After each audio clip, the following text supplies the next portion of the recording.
Hi అండి, అందరికీ నమస్కారం. ఈ ఆధ్యాత్మిక పరంపరలో మనం ఒక చక్కటి విషయాన్ని తెలుసుకుందాం. మనం గుడికి వెళ్ళినా కానీ, ఇంట్లో కానీ అభిషేకాలు అవి చేసుకున్నప్పుడు పంచామృతాలు తయారు చేస్తాం స్వామికి అభిషేకం చేయడం కోసం. మరి ఈ పంచామృతాలంటే ఏంటి అసలు?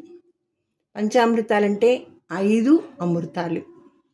ఈ 5 అమృతాలు ఏంటి అంటే ఆవు పాలు, ఆవు నెయ్యి, ఆవు పెరుగు, పంచదార, తేనె.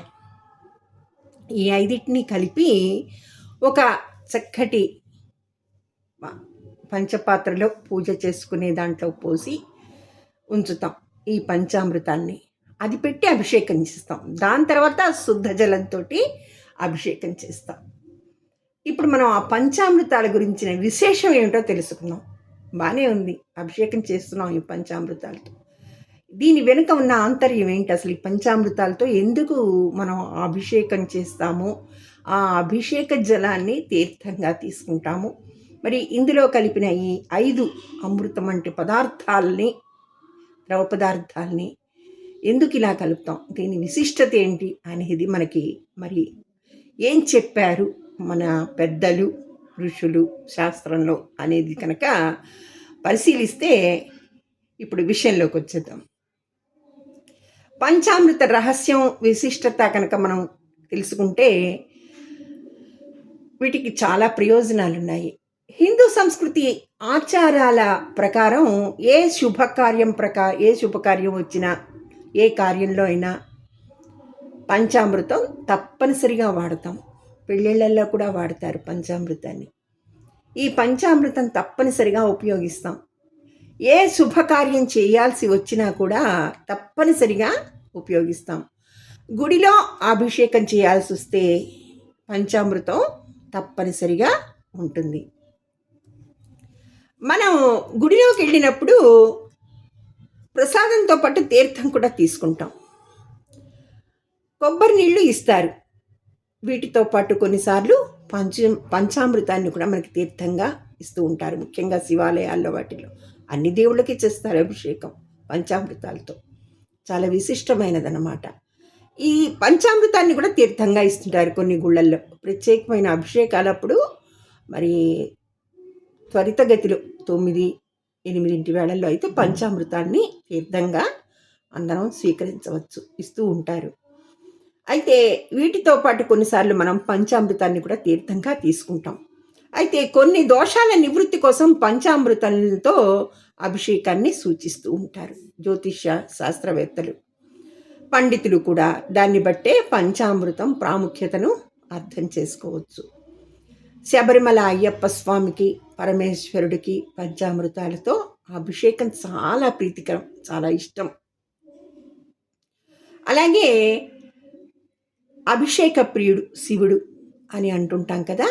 కొన్ని దోషాలకు నివారణగా పరమేశ్వరుడికి రుద్రాభిషేకం పంచామృతంతో అభిషేకాన్ని సూచిస్తూ ఉంటారు జ్యోతిష్యులు, పండితులు. దాన్ని బట్టే పంచామృత ప్రాముఖ్యత కూడా అర్థం చేసుకోవచ్చు.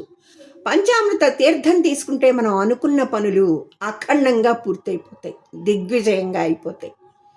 అంతేకాకుండా బ్రహ్మలోకం ప్రాప్తిస్తుంది. ఎన్నో నిగూఢ రహస్యాలున్నాయి అభిషేకాల్లో, ఈ పూజల్లో, వీటిల్లో. పంచామృతం అంటే ఏమిటి, ప్రయోజనాలు ఏంటో ఇప్పుడు మనం తెలుసుకుందాం.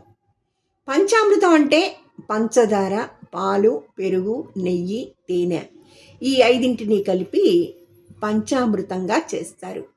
ఎక్కువగా విశిష్టంగా ఆవు పాలు, ఆవు పెరుగు, ఆవు నెయ్యి, తేనె, పంచదారనే కలుపుతారు పంచామృతంగా. ఈ 5టిని కలిపి పంచామృతంగా తయారు చేస్తారు. ఇక్కడ పాలంటే ఆవు పాలని అర్థం. పెరుగు స్వచ్ఛమైన నెయ్యి, తేనె, చక్కెరలని ఆవు పాలల్లో కలుపుతారు. భక్తిపరమైన విషయాలను పక్కన పెడితే ఈ 5 పదార్థాలు ఆరోగ్యానికి ఎంతో మేలు చేకూరుస్తాయి. అది ఎలాగో ప్రస్తుత వైద్య విజ్ఞానం ప్రకారం కూడా చూద్దాం. అంటే ఆ పంచామృతాలు తీర్థం తీసుకోగానే ఆరోగ్యం బాగుపడిపోతుందని కొట్టిపారేసే వాళ్ళు ఉంటారు కదా, అటువంటి వాళ్ళకి కూడా ఇటువంటి విశ్లేషణ కూడా ఉంది మన దగ్గర. ఎన్ని విధాలుగా చెప్పినా మానవ పురోగతి కోసమే, ఆరోగ్యం కోసమే, ఆనందం కోసమే ఇవన్నీ కూడా చెప్పారు. ఆవు పాల విషయానికి వస్తే ఆవుని గోమాత అన్నాం కదా. ఎందుకంటే ఆవు పాలు తల్లి పాలతో సమానమైనవి. చిన్నపిల్లలకి, తల్లి లేని పిల్లలకి ఆవు పాలు తల్లి పాలతో సమానమైనవి అని చిన్నప్పటి నుంచి నేర్చుకుంటున్నాం మనం. ఈ ఆవు పాలు చాలా శ్రేష్టమైనవి.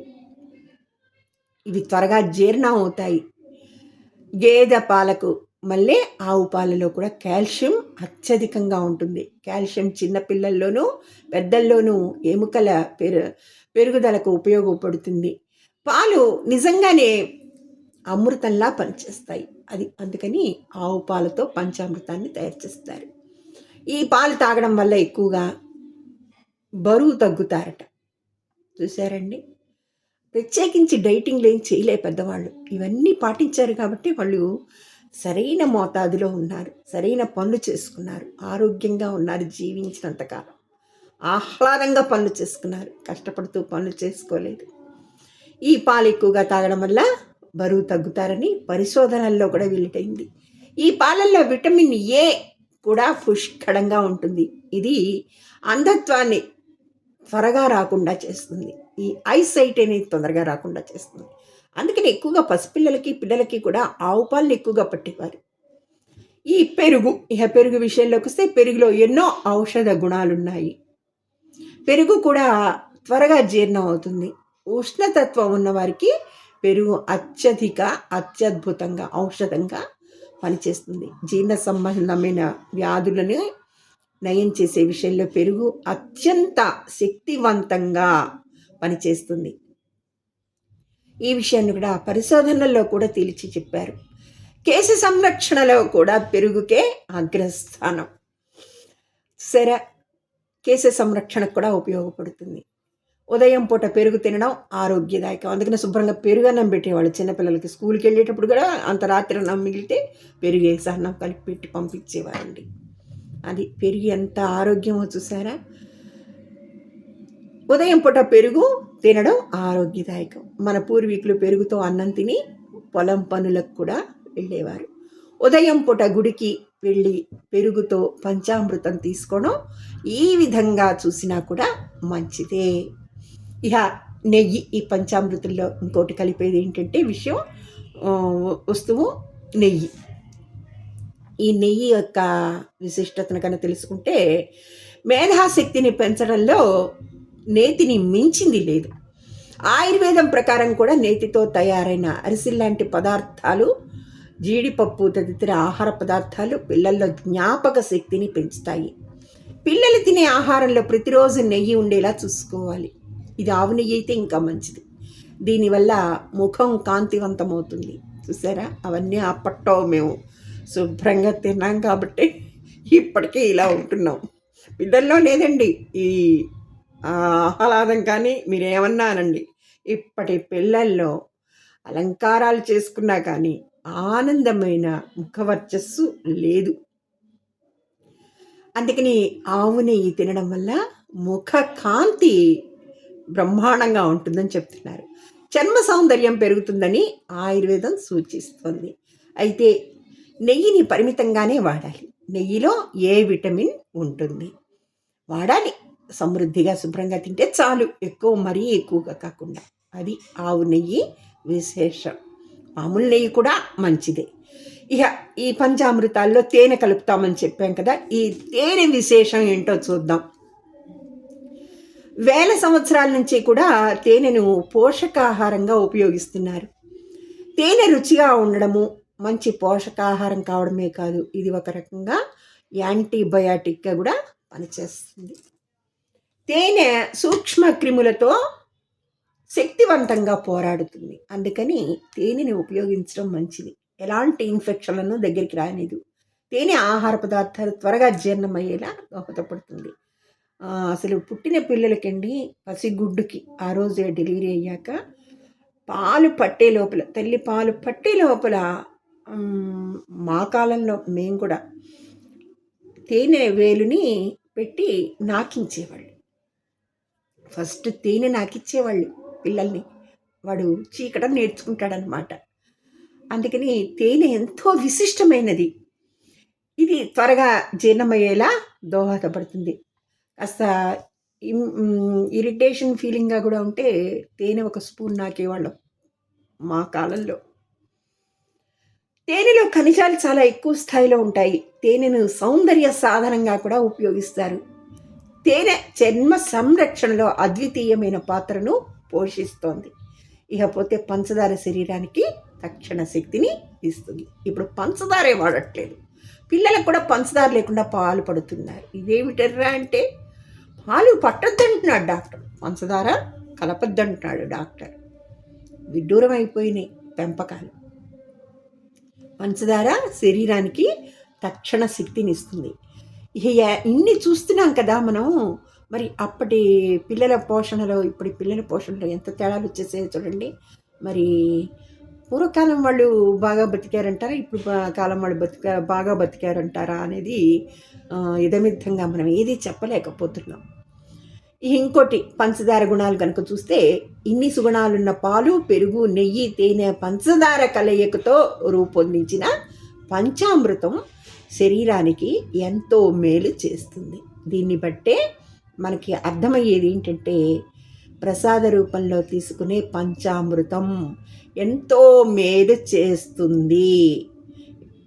వీటన్నింటినీ కలయికతో చేసిన ఈ పంచామృతం మన శరీరానికి ఆరోగ్యాన్ని ఇస్తుంది, ఎంతో మేలు చేస్తుంది. ఈ పంచామృతాల్లో కలిపే పాలు, నెయ్యి, తేనె, పెరుగు, పంచదార ఇవన్నీ కలిసి అభిషేకం చేసి భగవంతుడికి సమర్పించి ఆయన పాదోదకంగా తీసుకుంటే వీటితో పాటు మనకి శక్తి కూడా వస్తుంది, భగవద్ అనుగ్రహం కూడా లభిస్తుంది. అందుకని పంచామృతాన్ని తీర్థంగా తీసుకోవడం చాలా మంచిది. పంచామృతాన్ని ప్రతి శుభకార్యంలోనూ, అభిషేకాల్లోనూ, పూజల్లోనూ ప్రత్యేకించి వాడడం అనేది చాలా మంచిదని ఇవాల్టి ఆధ్యాత్మిక పరంపరలో మనం తెలియజేసుకుంటున్నాం. ధన్యవాదములు. సర్వేజన సుఖినో భవంతు. మీ హిమపాల.